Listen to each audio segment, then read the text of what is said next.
Hi, guys, this is Sarah, and today I am so excited to introduce you to my guest. His name is Steve Parisi, and he's with IBC Global.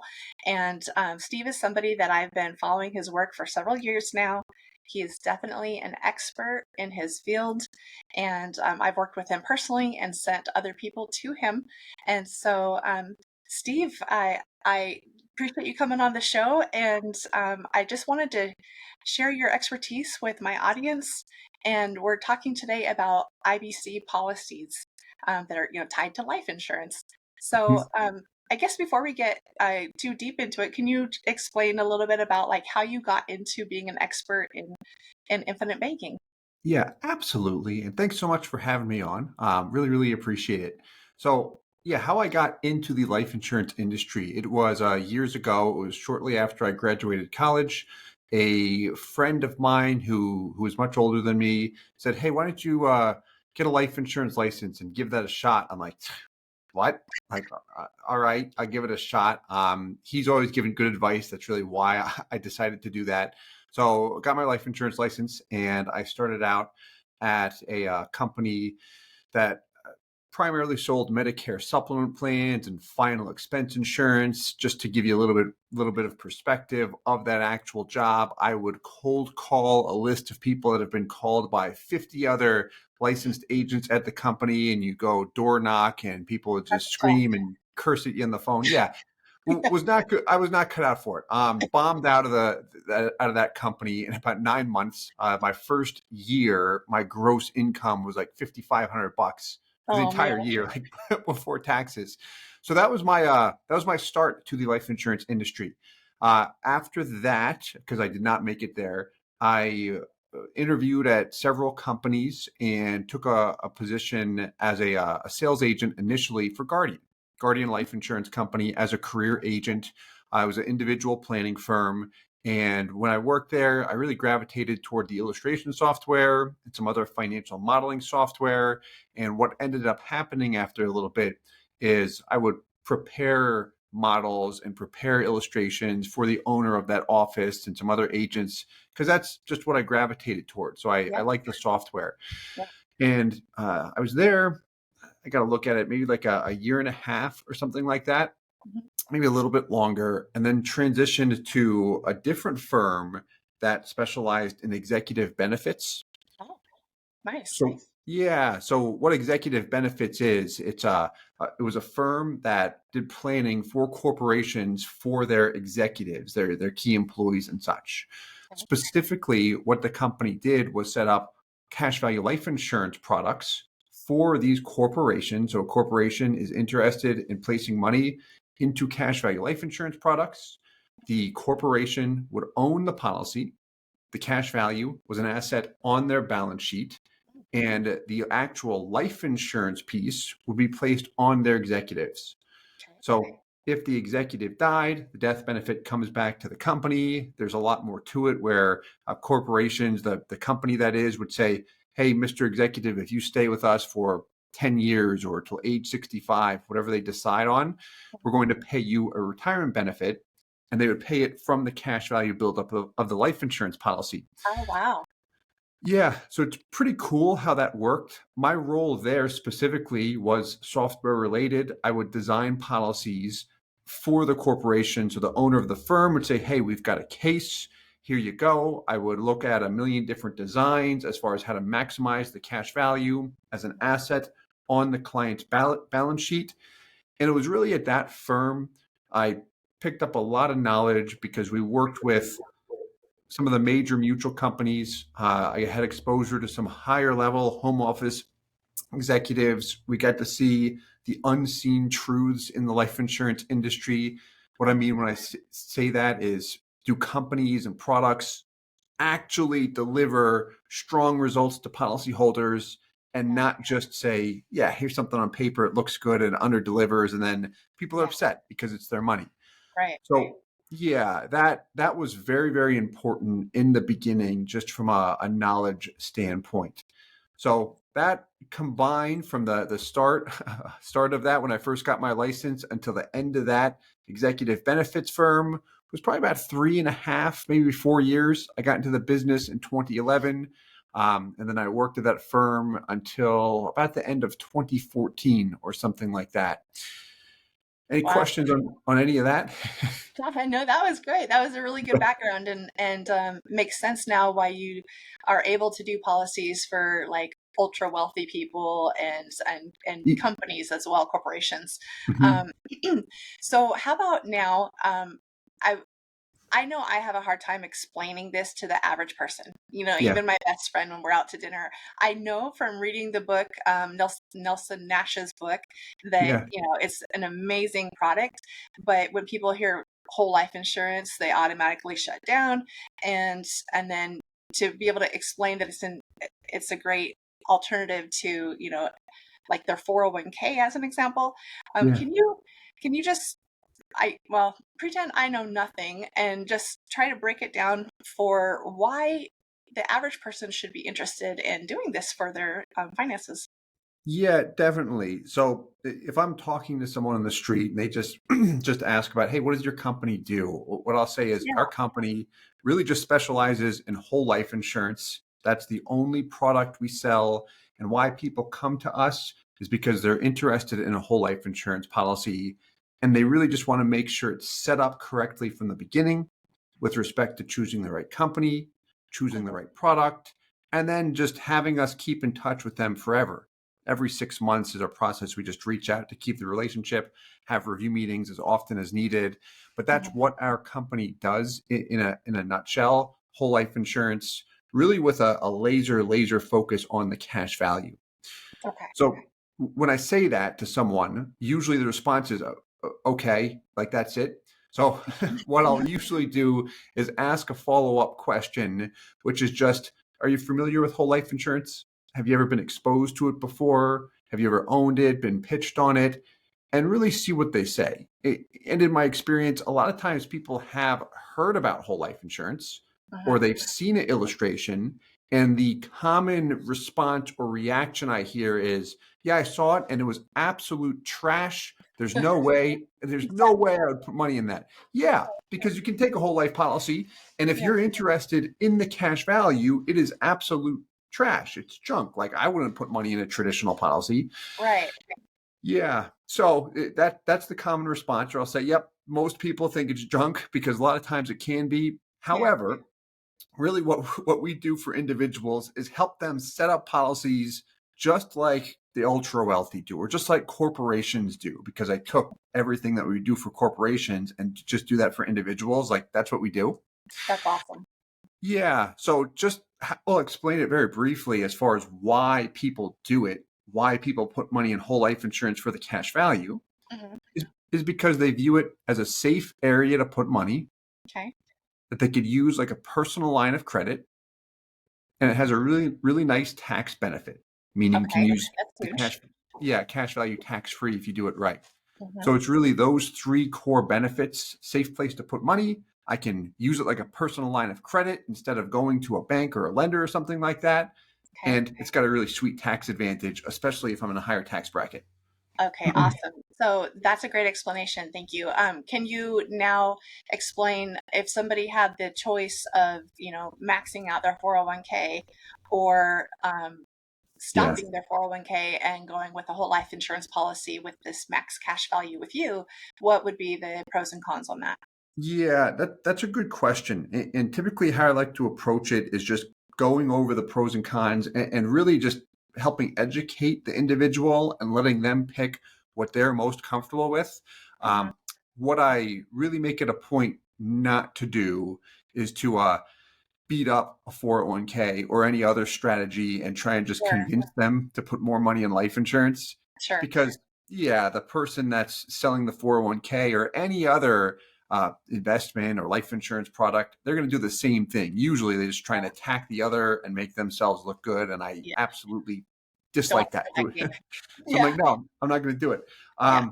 So to hit on your point, when we're talking about 401k and a life insurance policy, what I'll ask first is, hey, with your 401k, do you have an understanding of how it works? Or would a quick overview be helpful? Mhm. I'll always ask that because if they know it, yeah, when I put money away, I can write it off my income this year, deferring it. I just want to use it in retirement. If they get it, that's great. If they don't know it, then I'll give them just the highlights. Mhm. Mhm. For example, with your 401k, that is one of the best areas to save money and grow wealth. Mhm. The reason why, because any money you save is with pre-tax dollars, so you don't have to pay tax before you pay into it, which is Mhm. nice. As it grows tax deferred. You can choose to have it invested wherever the administrator or company that it's with allows you to invest it, whether it's in aggressive stocks or if it's in Yeah. conservative accounts. You can diversify and you can be creative like that, which is nice. Mhm. So a lot of people like it for that reason, and it gives you a nice upfront tax break. Mhm. Where some people dislike it is one, during your working years, there is rather limited access to it. Mhm. Very much limited.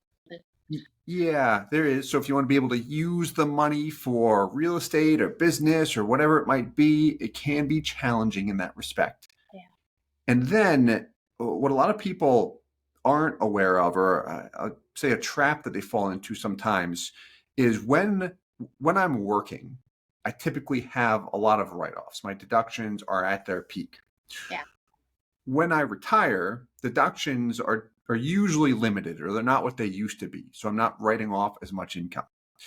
Now, if I'm going to take my income from a 401k or a qualified account, I've deferred all of that. So I'm going to pay 100% income tax on that. And if I don't have anything to offset that, I can see Yeah. myself spending more or paying more in taxes. Yeah. Also, sometimes people feel, hey, I'll need less money in retirement. That could be true, but a lot of times what we see is people end up needing more than what they think just to cover the basic necessities, let Mhm. alone what they'd like to do in retirement. And a big reason why is because inflation occurs. They might Yeah. want to enjoy themselves. So if I'm forced to take more money from this qualified account that I've got to pay more tax on, that's where it can kind of hurt and say, hey, I need more here. I don't really like how this is working. Does that make sense? I'm talking a lot about this. Yeah, no, it makes perfect sense. So now I'm just kind of like anxious to get to why the Hold IBC on. policy Yeah. actually is, in my opinion, I know, like you're saying, Yeah. we're not bashing 401ks, but Yeah. why is better, in my Yeah. opinion. Yeah, definitely. So I'll go through that with the 401k first, just to make sure they've got awareness and then Yeah, can decide to put as much in the 401k that they want to, as opposed to me say, hey, don't do this because it's dumb. It's like, no, I couldn't say that right. anyway. But you make a Um, really good point because when you do take it out, like I know my dad had to write a really big check yeah. in taxes, and then that you have way less than you expected or than you really realized, and then the stock market goes up and down Down. constantly. So I mean, you Yeah. could if you retire at a bad year, you could have lost years and years and years of savings. Yeah. So for me, that's one reason that I like your investment vehicle better. Yeah, definitely some drawbacks there, to say the least. But people have done very well too, so we'll always weigh Yeah, that. That way, they don't feel like we're trying to convince them to abandon ship. yeah, sure. So, with the whole life insurance policy, why people will often put money there is one, because it's a safe area to position money. I know when I put money into that product over the life of the policy, it's probably going to earn a net growth rate of between 3 to 5%, maybe a little bit higher if dividends go up and then stay up for a while, but to be conservative, say 3 to 5%.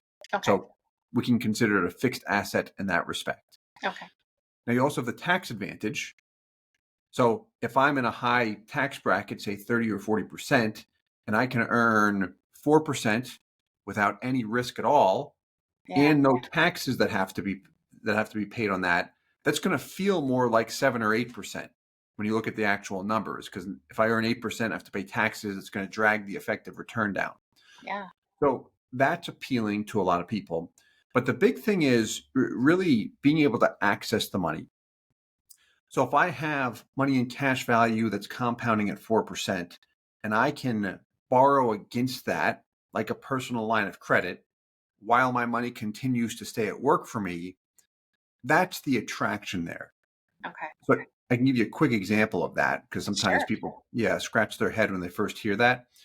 Is if I have $100,000 in cash value, say it's compounding about 4%, I borrow $50,000 against it to invest in some property or whatever I want to do. Hmm. When I take that $50,000 loan against my life insurance policy, I've got 50K remaining in equity. However, I'm still earning that 4% compounding on the full $100,000. Yeah, that's so cool to me. Yeah, What just better like product real. is that? Real estate, if it continues to appreciate every single year. So a lot of times we'll explain how real estate works and then say a life insurance policy is just like that, but with Okay. some guarantees and such. And then Yeah. go over, hey, how does that work? You pay interest to the insurance company on the loan piece, just like you would interest to a bank on a mortgage or a line of credit. The Yeah. company collateralizes your death benefit, go through how it works so they're aware, but you just Hmm. show them how to use it. And when you combine the benefits that come with it, the safety, liquidity, tax benefits, and they see they can use it for other things, real Yeah. estate, maybe they're investing in their business. They've got this bucket of cash that just keeps on compounding over time. You Yeah. can use for the fun stuff. That's more appealing to a lot of people that we work with, more appealing than a 401k, which is more of put money away, forget about it, and I'll have it in retirement. The whole Hmm. life insurance approach is for someone that says, I don't want to forget about it. Like I want to use it for whatever I want to use it, whether it's to continue to grow my assets or if it's to buy a car, whatever I want to do and have some fun with it. Yeah. Yeah. There's no restrictions on it, and no IRS rules around what you can use it for. Like you said, Yeah. that's Hmm. awesome. Yeah. The 3 to 5%, is that just a really ultra conservative number you throw out there, or I feel like I remembered, and there's a lot of different products out there, but I feel like I remembered there being like a floor where you won't ever lose beyond a certain amount, but then Yeah. there's also an upside where if the The investment dividend. does better, you can Yeah. definitely get higher than that. Is that right? Yeah. Yeah, I can give you a quick breakdown too. So if you take a company that has a total dividend rate of 6%, Hmm. take Mass Mutual for 2023, their dividend rate was 6%. Okay. 6% is just a nice flat number. It's easy for people to follow. So 6% dividend.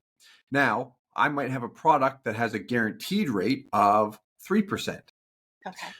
So, how it works to your point, the floor is that guaranteed rate, Okay. meaning if the company does not pay a dividend, I'll still get that guaranteed piece no matter what.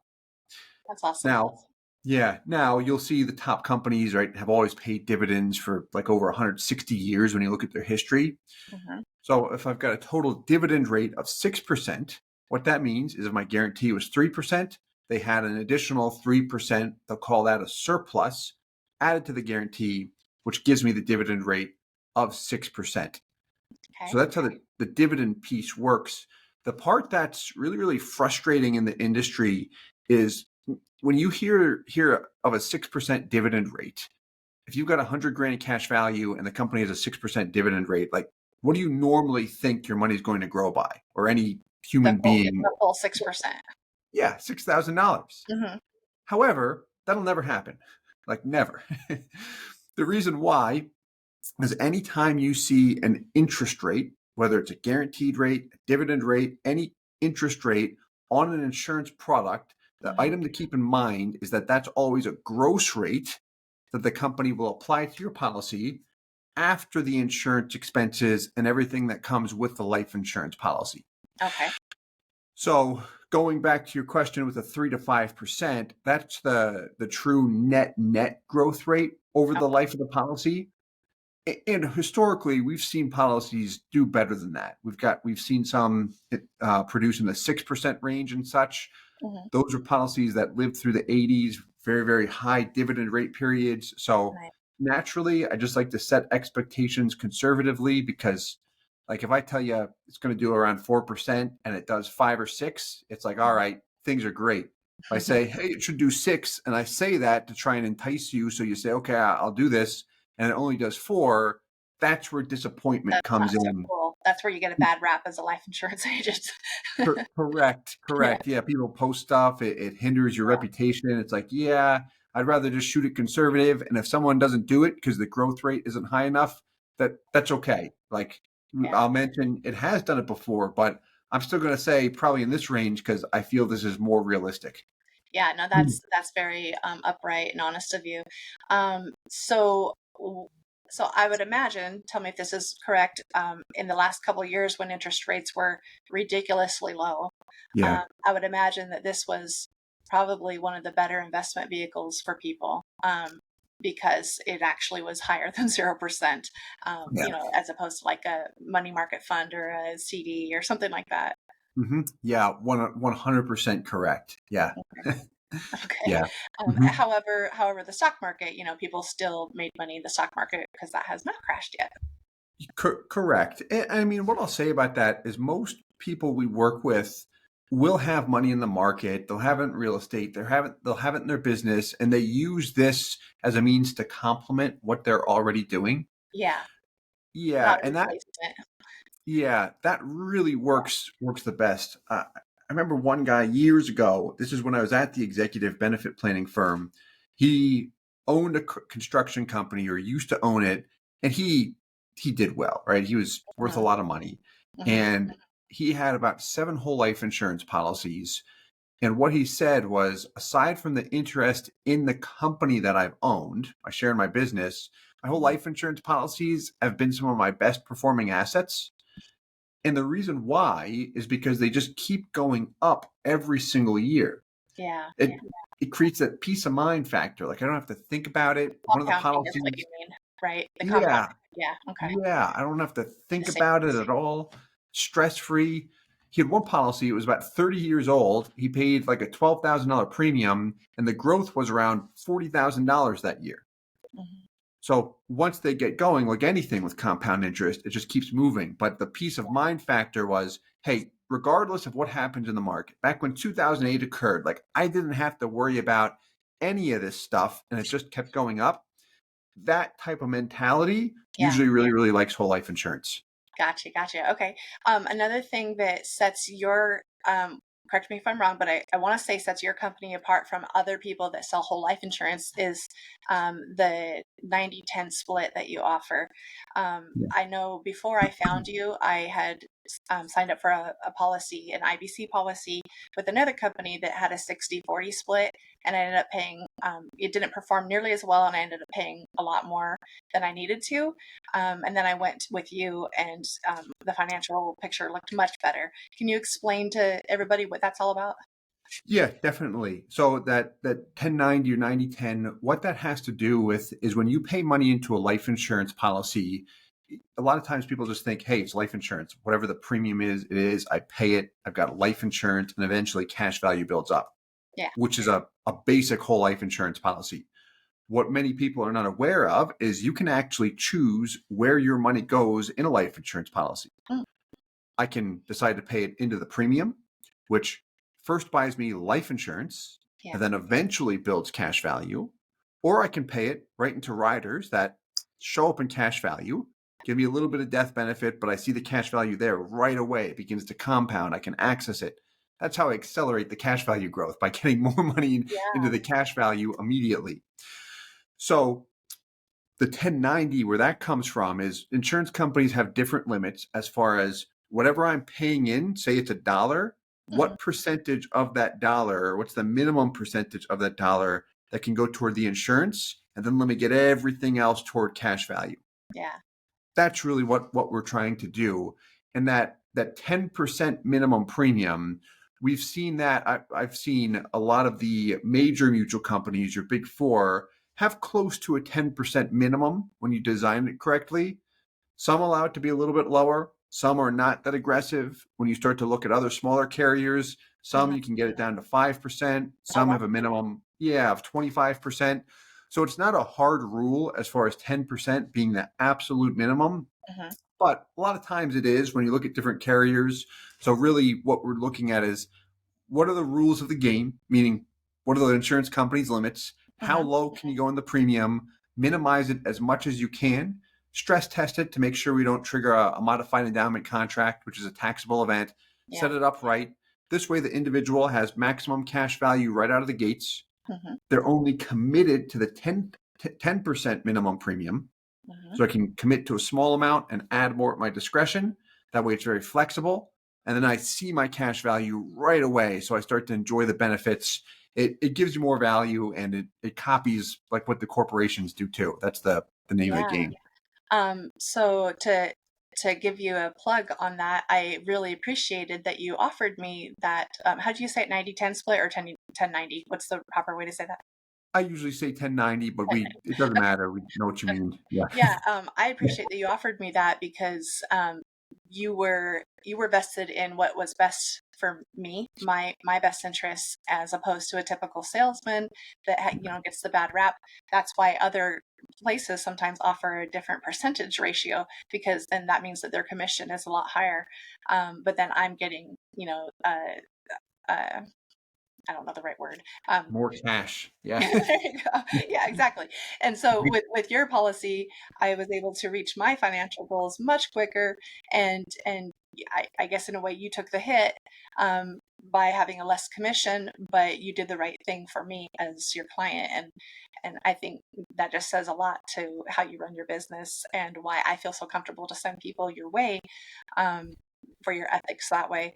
And then I had a question about the 1090. Um, does that mean that the death benefit, like if a person was set up that way, the death benefit's a lot lower in the beginning? Yes. So Okay. you'll see in most cases with those minimum premium designs, we'll attach term insurance and such to it. It's mainly for the tax limit, so we don't trigger a taxable event. But in the majority of cases, your death benefit will be lower when you start the policy. However, long term, you'll often end up with more cash value, or you always will, just because what you'll see with a life insurance policy is at age 100, usually the cash value and death benefit are equal. Oh. So what happens is the cash value gradually catches up as we get older and older. Hmm. So what that means is the policy that has the most cash value long term is also going to have the most death benefit long term. And it's usually when I'm in my 80s where I'll see that minimum premium design, that 1090 split, Hmm. have more cash value and death benefit compared to what a different setup would. Oh, interesting. Okay. Mhm. Yeah. No, that was great. Thank you for explaining. Um, so your firm works with, do you guys do commercial accounts as well? Not just individuals? Yeah, like work with small business owners and corporations. Yeah. And what about banks? Yeah, so we do have one bank that we work with that is one of our largest clients, but we are authorized in that space to write bank owned life insurance. Yeah. Nice. Hmm. Can you explain real quick Yeah. why even Hmm. banks use this policy? Yeah, so they shove a ton of cash there. Usually banks will put as much as they legally can. When I say legally, that there's regulations as far as how much cash value life insurance banks can have. There's even limits as far as how much they can put with each life insurance carrier. Hmm. So they put so much there. There's a number of reasons. One is the cash value. It's considered tier one capital on their balance sheet. And what that means is it's viewed as something very, very safe. So it's safe money they can Oh, put safe. there. That's a big point of attraction. Yeah. It grows tax deferred. Banks usually do not access the cash value. They don't really have a desire to do that, but they see that cash value grow and they don't have to pay taxes on the gains every year. Okay. So that's also attractive to them. They'll often place the policies on executives, officers, sometimes all employees. They can put it on whoever they like. And when they put the life insurance on an employee, say you and I are an employee at a bank, they say, we want to take these policies out on you. We'll have to sign paperwork to acknowledge that, yes, we know that a life insurance policy is being taken out on us. Hmm. And that's it. Typically, there's no underwriting for any of the employees or nothing like that. Some banks, not all, but some will say, hey, we would like to offer a portion of the death benefit to the employee's family. If anything happens to them, it's usually like 1 or 1.5 times their salary. That's Hmm. a nice benefit. Some community or family-owned banks will set it up like that, Hmm. but you'll see some banks do that as far as offering a benefit to the employees' families. But really, like the appeal there, aside from the cash value growth, is if we're employees of a bank, the bank's going to spend a lot of money on us as far as 401k matches, Hmm. health insurance costs, additional benefits. Like there's a lot of costs Hmm. that come with employees that is in addition to their salary, right? A lot Yeah. of times Yeah. we forget about this.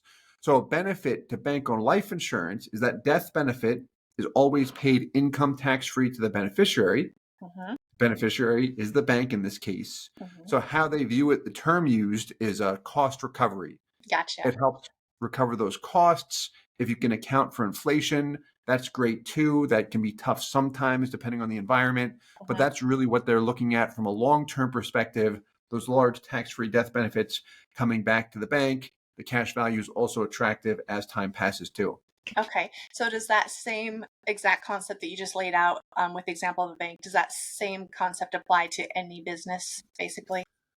Same concept, yes. It's a different product in itself. So banks, they've got some regulations as far as the product they can purchase. It's just a one-time lump sum purchase, Okay. whereas and it's called bank-owned life insurance. Only banks can get it, so it is Okay. different. Gotcha. But it is the same concept. Like what we'll always do is take that bank-owned life insurance model and mimic it as closely as possible with individual policies, Hmm. which can be owned by a business. So we do put that same concept in practice for small business owners and even corporations. The Hmm. difference is you set it up where they have access to the cash value too, because with banks, they usually don't access the cash value. It's just viewed Oh, as a safe place they can plow money into. gotcha. Okay, so I'm curious, as an example, the company I work for, we have just part of our annual enrollment. They offer, I think, one time your base pay for, life insurance payout. Yeah. Mhm. So that made me wonder, do you think that, the corporation I work for probably has a policy like you're talking about? Good question. They might, however, that could be term insurance, just like an employee Oh, term benefit. okay. Yeah, a lot of times you'll see that offered. If it was a corporate owned life insurance policy, there's a good chance you would know about it. You would receive paperwork. HR usually sends it directly to you, and you'll see corporate owned life insurance. You'll see the company selection. Hmm. A lot of times companies will make purchases with multiple companies at the same time. So if there's multiple policies on one employee, they've got to sign off each thing. So it's Okay. a little bit more work just as far as signing, but aside from that, that's it. You would Yeah. probably know just based on that alone. Okay, gotcha, gotcha. So they Mhm. probably save money by doing the term policy, but in the long run, if they were to consider a policy like what you've described, they have all these other benefits where they get the cost recovery and Yeah, the access to the cash correct. throughout the life of it. That's awesome. Yeah, Oh, sorry yeah, to it's cut you pretty off. cool. No, no, no, you're good. Go ahead. It's my bad. It's pretty cool what they do. Yeah, no, that is great. So I guess last question, because I know you have another appointment. Last question would be, what's the difference between, say, a wealthy young family that comes to you that has lots of money to invest in one of these versus somebody that's just making 50,000 a year? Do you design the policies similar? It doesn't matter like what echelon you come from in society. Yeah, really, really good question. I'm glad you asked that. So yes, we're going to treat them exactly the same in terms of setting up the product to maximize the cash value. A great way to illustrate this, there's two case studies I like to always talk about because this question comes up a lot. Hmm. Is we've got two individuals, they're business partners. They own a pharmaceutical company, and they've got three policies. The plan's to have a total of four and fund $2 million per year, and they're Okay. funding close to that right now. So big policies, Yeah. right? Yeah. So their policies, right, with a cap of 2 million per year as far as what they could pay in, their minimum commitment is right around 200,000 per year, a little Hmm. bit higher. So just 10%. about that 10% minimum. Yeah. So this way, they don't feel like it's a burden at all based on their cash flow. That $200,000 and change figure is not difficult for them to handle. Yeah. So they commit to that, add more discretion, maximize the cash value, and right now they're using the policy or policies for a real estate deal or project they're working on. Nice. Then we've got another individual. His name's Joe. He's got a smaller policy. He pays $10,000 per year. Hmm. His minimum is just over $1,000 per year. It's like 1,100 bucks. Okay. So same concept Yeah. there, where he can commit to about 10%, $1,100, fund up to 10K per year, sees the cash value grow. So we're taking that same model that the ultra wealthy, if you want to call it that they use, and we're really just copying and pasting that same strategy for everyone else, which going back to the corporate days, like when I modeled for corporations and Yeah. then after that started working on my own with people, like I didn't know how to talk to people. I was horrible at it, would always trip over my own words. Yeah. So what I did was say, well, I can just show you how policy works. I would just pull up the design software and we would just walk through it, show them the different levers, how to pull it. And I just did exactly what we did for corporations. Like, all right, I'm interested in that. So, I mean, like that's all we do. I know that makes it very, very simple in a sense. Yeah. But that's exactly what we're doing for people. Let the software speak for you. Yeah, I like that. yeah, exactly. Um, Mhm. last question, I promise, about All age good. ranges.